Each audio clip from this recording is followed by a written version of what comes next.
இயேசு புறப்பட்டு சென்று கொண்டிருந்த போது வழியில் ஒருவர் அவரிடம் ஓடி வந்து முழந்தாள் படியிட்டு, நல்ல போதகரே, நிலை வாழ்வை உரிமையாக்கிக் கொள்ள நான் என்ன செய்ய வேண்டும் என்று அவரை கேட்டார். அதற்கு இயேசு அவரிடம், நான் நல்லவன் என ஏன் சொல்கிறீர்? கடவுள் ஒருவரை தவிர நல்லவர் எவரும் இல்லையே. உமக்கு கட்டளைகள் தெரியும் அல்லவா?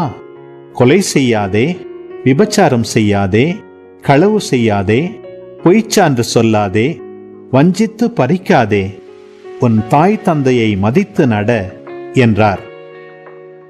அவர் இயேசுவிடம், போதகரே, இவை அனைத்தையும் நான் என் இளமையிலிருந்தே கடைபிடித்து வந்துள்ளேன் என்று கூறினார். அப்போது இயேசு அன்பொழுக அவரை கூர்ந்து நோக்கி, உமக்கு இன்னும் ஒன்று குறைபடுகிறது. நீர் போய் உமக்கு உள்ளவற்றை விற்று ஏழைகளுக்கு கொடும். அப்போது விண்ணகத்தில் நீர் செல்வராயிருப்பீர். பின்பு வந்து என்னை பின்பற்றும் என்று அவரிடம் கூறினார். இயேசு சொன்னதை கேட்டதும் அவர் முகம் வாடி வருத்தத்தோடு சென்று விட்டார்.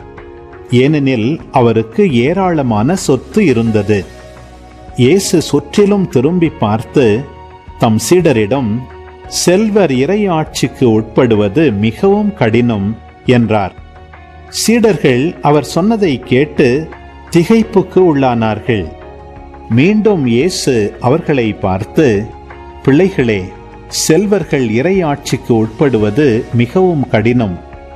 அவர்கள் இறையாட்சிக்கு உட்படுவதை விட ஊசியன் காதில் ஒட்டகம் நுழைவது எளிது என்றார். சீடர்கள் மிகவும் வியப்பில் ஆழ்ந்தவர்களாய், பின் யார்தாம் மீட்பு பெற முடியும் என்று தங்களிடையே பேசிக்கொண்டார்கள். இயேசு அவர்களை கூர்ந்து நோக்கி, மனிதரால் இது இயலாது, ஆனால் கடவுளுக்கு அப்படியல்ல, கடவுளால் எல்லாம் இயலும் என்றார்.